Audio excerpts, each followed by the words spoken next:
سعيد حدثنا آدم قال حدثنا شعبة قال حدثنا الحكم قال سمعت سعيد بن جبير عن ابن عباس قال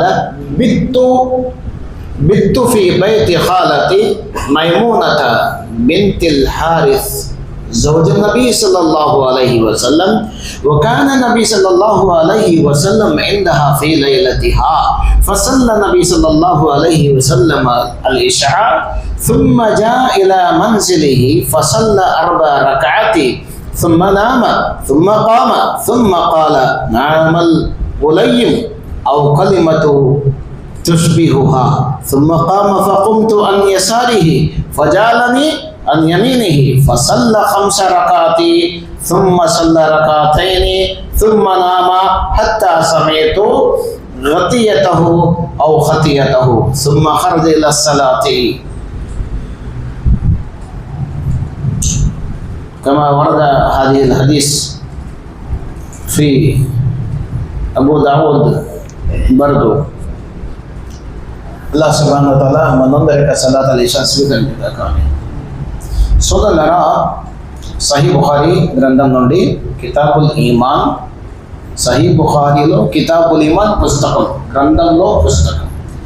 ఇందులో హదీస్ నెంబర్ 117లో ఇమాం బుఖారీ రహ్మతుల్లాహి అలైహి వారు తీసుకొచ్చిన ఈ హదీస్ హజరతే ఇబ్నే అబ్బాస్ రజియల్లాహు తఆలా వారు, ఇబ్నే అబ్బాస్ రజియల్లాహు తఆలా వారు చిన్నతనంలో ఉన్నప్పుడు ఒకరోజు వారు ఒక రాత్రి వారి పిన్ని గారి ఇంట నిద్రపోయారు. ఒక రాత్రి గడిపారు పిన్నితో. పిన్ని ఎవరు? ప్రవక్త ముహమ్మద్ సల్లల్లాహు అలైహి వసల్లం యొక్క భార్య, మనందరికీ మాత్రం ఒకటి, జౌజన్ నబీ సల్లల్లాహు అలైహి వసల్లం, ప్రియ ప్రవక్త సల్లల్లాహు అలైహి వసల్లం వారి యొక్క భార్యామణి, మనందరికీ మాత్రం ఒకటి. ఇబ్నే అబ్బాస్ రజియల్లాహు తఆలా అన్హు వారికి వరసకి పిన్ని అవుతుంది. ఆమె పేరు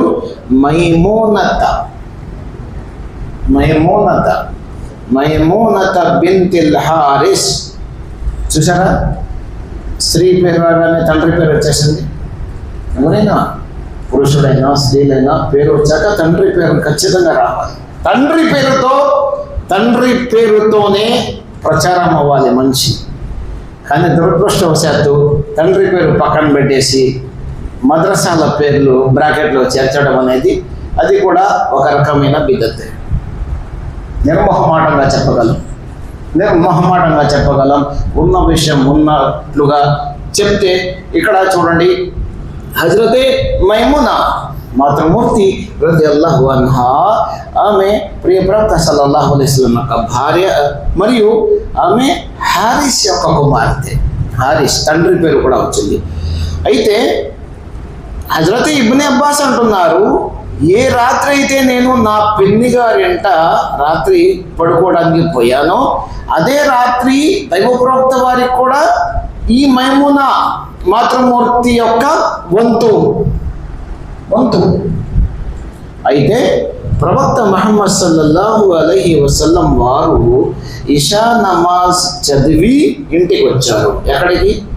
మైమూనా రజియల్లాహు అన్హా యొక్క గుడారానికి వచ్చారు. అయితే ఇక్కడ హజరత్ ఇబ్నే అబ్బాస్ రజియల్లాహు తఆలా అన్హు ఆల్రెడీ ఇంట్లో ఉన్నారు. పిన్ని వరుస కాబట్టి ఉండగలరు. వేరే వరుస అయితే లేదు కదా. దైవ ప్రవక్త శ్లాసం వారింట రాత్రి గడపడం అంటే కౌమార దశలో ఉన్న చిన్న పిల్లలకైనా పర్మిషన్ ఉండదు. వరుసకు పిన్ని అవుతారు కాబట్టి ఆయన అక్కడ ఉన్నారు. అయితే ఆయన అంటున్నారు, ప్రవక్త సల్లల్లాహు అలైహి వసల్లం వారు ఇషా నమాజ్ చదివి ఇంటికి వచ్చారు. సుమ్మజా ఇలా మంజిలి. చూడండి, సుమ్మజా ఇలా మంజిలి, ఇంటికి వచ్చారు. ఫసల్ల 4 రకాతి. దైవ ప్రవక్త సల్లల్లాహు అలైహి వసల్లం వారు 4 రకాతుల నమాజ్ ఇంట్లో చేశారు. ఫసల్ల 4 అంటే 4 రకాతులు. తర్వాత ప్రవక్త సల్లల్లాహు అలైహి వసల్లం వారు సుమ్మ నామ్, ఆ తర్వాత ప్రవక్త సల్లల్లాహు అలైహి వసల్లం వారు పడుకున్నారు. తర్వాత మళ్ళీ సుమ్మ కామ, మళ్ళీ నిద్ర నుంచి మేల్కొన్నారు, లేచారు. సుమ్మ కాల, ఆ తర్వాత ఇలా అన్నారు, నామల్ గులయ్యము, ఈ పిల్లోడు ఇంకా పడుకునే ఉన్నాడా? అన్నారు. ఎవరిని? ఇబ్నే అబ్బాస్ రజియల్లాహు తఆలా అన్హు వాళ్ళని.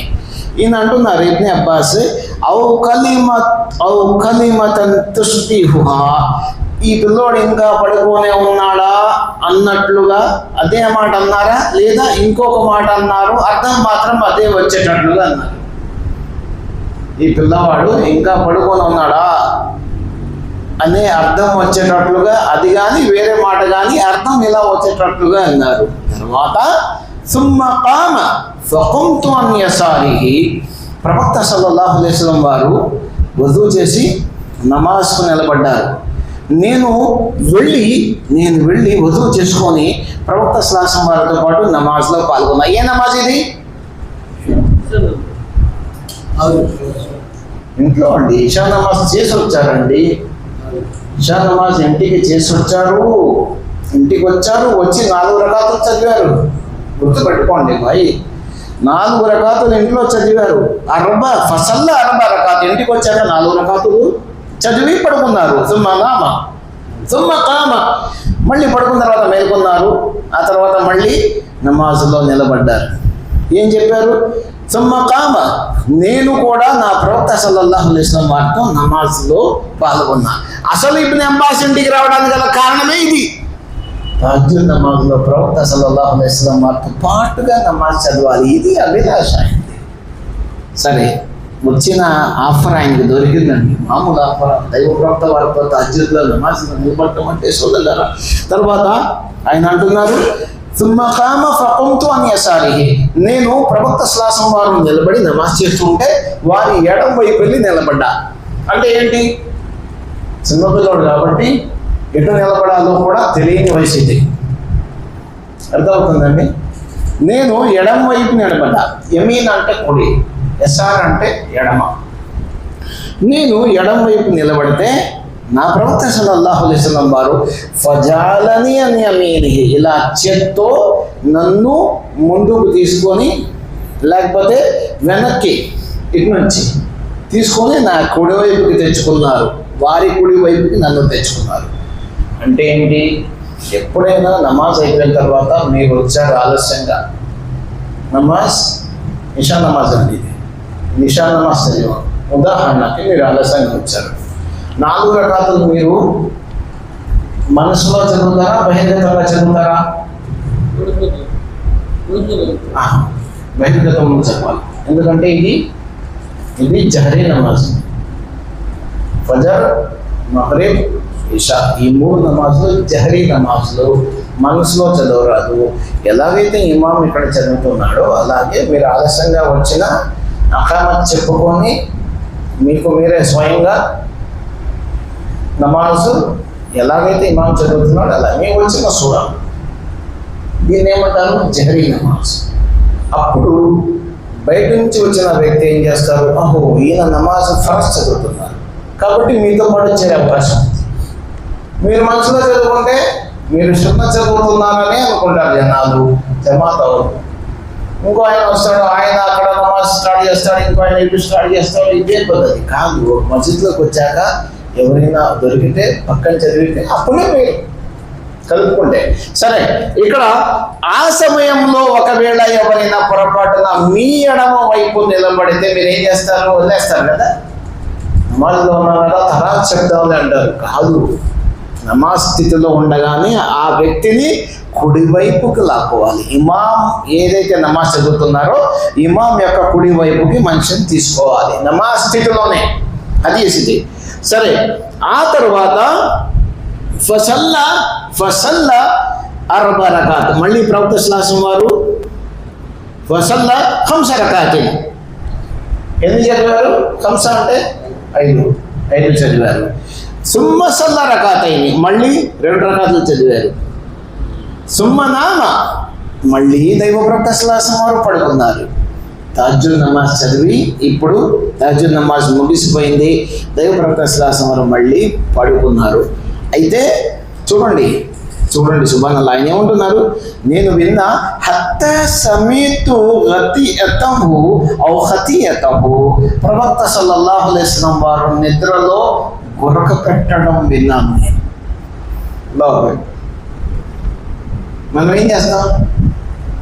గురక పెట్టగానే ఏదో వ్యాధి ఉందండి, జబ్బు ఉందంటాం.